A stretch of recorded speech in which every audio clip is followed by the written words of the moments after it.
Reflexión del Evangelio del día domingo 11 de diciembre del 2022. Tercer domingo de Adviento. Gaudete, estén alegres, porque ya viene el nacimiento de nuestro Señor Jesús. Lectura del Santo Evangelio según San Mateo, capítulo 11, versículos del 2 al 11. Sin embargo, el más pequeño en el reino de los cielos es todavía más grande que él. El Evangelio de hoy nos narra que a Juan el Bautista, encerrado por Antipas en la prisión, le llegan noticias sobre Jesús. Lo que oye de Jesús le deja desconcertado, porque no responde a sus expectativas.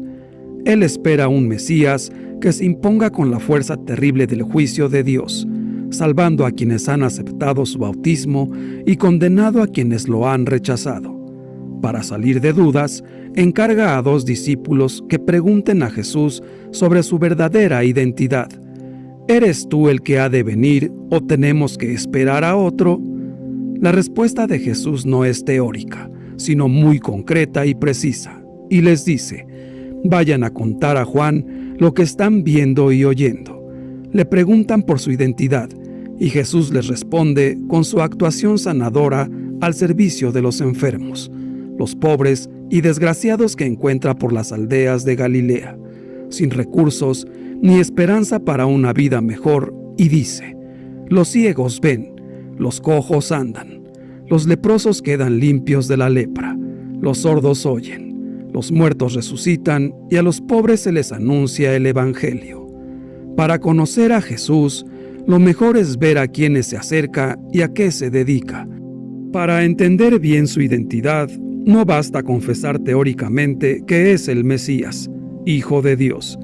Es necesario sintonizar con su modo de ser Mesías, que no es otro sino el de aliviar el sufrimiento, curar las heridas de la vida y abrir un horizonte de esperanza a los pobres. Jesús se siente enviado por un Padre misericordioso que quiere para todos un mundo más digno y dichoso. Por eso se entrega a los más necesitados, a sanar sus dolencias y a liberar sus vidas. Y por eso nos pide a todos: sean compasivos como su Padre es compasivo. Jesús no se siente enviado por un juez riguroso para juzgar a los pecadores y condenar al mundo. Por eso no atemoriza a nadie con gestos justicieros, sino que ofrece a pecadores su amistad y su perdón, y nos dice: no juzguen y no serán juzgados. Jesús no cura nunca por capricho o por puro sensacionalismo. Cura movido por la compasión, buscando restaurar la vida de esas gentes enfermas, abatidas y rotas. Son las primeras que han de experimentar que Dios es amigo de una vida digna y sana. Jesús no insistió nunca en el carácter prodigioso de sus curaciones, ni pensó en ellas como receta fácil para suprimir el sufrimiento en el mundo. Presentó su actividad curadora como signo para mostrar a sus seguidores en qué dirección hemos de actuar para abrir caminos a ese proyecto humanizador del Padre, que él llamaba Reino de Dios. Jesús sabe que su respuesta puede decepcionar a quienes sueñan con un Mesías poderoso. Por eso añade: dichoso aquel que no se sienta defraudado por mí, que nadie espere otro Mesías que realice otro tipo de obras, que nadie invente otro Cristo más a su gusto, pues el Hijo ha sido enviado para hacer la vida más digna y dichosa para todos, hasta alcanzar su plenitud en la fiesta final del Padre. El mensaje que la Iglesia recibe de esta narración de la vida de Cristo es muy claro. Dios no ha mandado a su Hijo al mundo para castigar a los pecadores ni para acabar con los malvados, sino que es a ellos a quienes se dirige la invitación a la conversión, para que, viendo los signos de la bondad divina, puedan volver a encontrar el camino de regreso.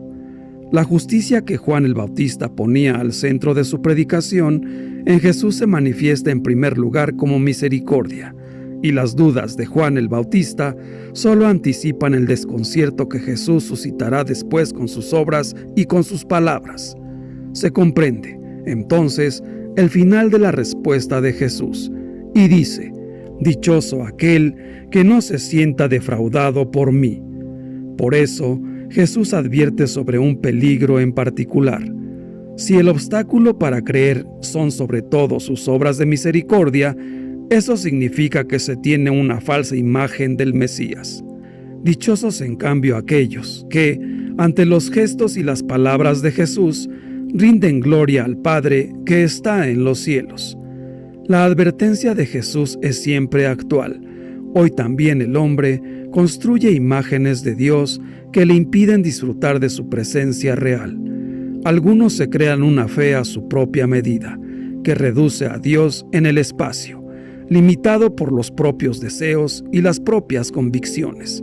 Pero esta fe no es conversión al Señor que se revela, es más, impide estimular nuestra vida y nuestra conciencia. Otros reducen a Dios a un falso ídolo, usan su santo nombre para justificar sus propios intereses o incluso el odio y la violencia. Aún más, para otros, Dios es solamente un refugio mental en el cual pueden ser tranquilizados en los momentos difíciles. Se trata de una fe plegada en sí misma, impermeable a la fuerza del amor misericordioso de Jesús que impulsa hacia los hermanos. Otros consideran a Cristo solo como un buen maestro de enseñanzas éticas, uno de los muchos que hay en la historia. Y por último, hay quien ahoga la fe en una relación puramente intimista con Jesús, anulando su impulso misionero capaz de transformar el mundo y la historia. El Evangelio también nos dice que, una vez que se fueron los mensajeros de Juan el Bautista, el Señor, hablando a las multitudes, exalta al precursor, diciendo: Juan no es una caña sacudida por el viento, a pesar de la pregunta indiscreta que había mandado hacer a Jesús.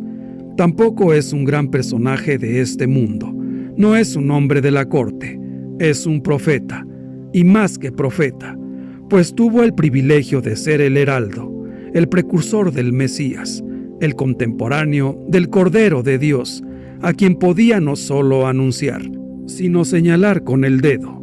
Por eso dice el Señor: no se ha levantado otro mayor que Juan el Bautista. Pero Jesús añade seguidamente: sin embargo, el más pequeño en el reino de los cielos es todavía más grande que él. Con esta frase, nuestro gran maestro nos habla de la historia humana realizada hasta antes de su llegada y la nueva época comenzada por medio de la predicación y las obras de Jesús.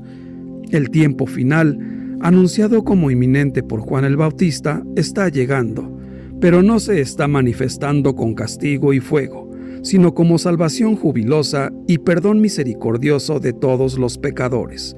El que participa, aunque sea en una pequeña medida, de esa experiencia salvífica, quien gusta al menos un poco de ese reinado de Dios, ese se encuentra en una situación más dichosa y aventajada respecto al gran profeta precursor Juan el Bautista. Juan el Bautista se había presentado ante Israel como un profeta fuerte y vigoroso, similar al gran profeta del Antiguo Testamento, Elías. Por eso, Jesús considera que en Juan se cumple la profecía de Malaquías sobre la vuelta de Elías para preparar el día del Señor. El reino de los cielos no es cosa de débiles, sino de fuertes, pero existe una fortaleza mayor que la mostrada por Juan, hasta el punto de que el menor en el reino de los cielos, en los tiempos mesiánicos, es mayor que los más grandes profetas. Es la fortaleza del amor, la compasión y la misericordia, que realiza y cumple las profecías que anunciaron los profetas. Jesús se dirige al pueblo haciendo esta singular comparación. Cuando dice que el más pequeño en el reino de los cielos es más grande que Juan, quiere decir que el Bautista, aun siendo santo, seguirá perteneciendo a un tiempo anterior a la instauración del reino de Cristo. Juan Bautista es el precursor de Cristo y, por esto, pertenece al tiempo de la promesa, mientras que, con la llegada de Jesús, se instaura algo mucho más grande, que es su reino de paz, de justicia y de amor. Por tanto, quienes pertenecemos a ese reino, por gracia de Dios, al dejar de ser pecadores y obedecer sus mandatos, hemos recibido un don mucho mayor. Tan es así que, incluso, el más pequeño de este reino es más grande que Juan. Nosotros los cristianos católicos debemos obedecer los mandatos de nuestro Dios Padre y escuchar y obedecer la palabra de Jesús nuestro Señor, que día a día nos habla, porque quiere que seamos salvos. Y así, nuestro deseo debe ser el de crecer en la experiencia viva de su amor. Nuestro corazón no puede más que saltar de alegría al pensar que Jesús nos ha elegido para ser parte de ese proyecto, para ser parte de su reino. ¡Qué gran detalle! Y no solo eso, sino que al venir ha pensado en todo, porque con la Eucaristía, el Hijo de Dios ha llegado para quedarse. De hecho, la Eucaristía es prenda de que Jesús está entre nosotros. Esforcémonos entonces en no anteponer obstáculo alguno al actuar misericordioso del Padre por medio de su Hijo Jesucristo, y pidamos el don de una fe grande para convertirnos también nosotros en señales e instrumentos de amor y misericordia. Gloria al Padre, gloria al Hijo y gloria al Espíritu Santo, por los siglos de los siglos. Amén. Que Dios nos bendiga a todos. Amén.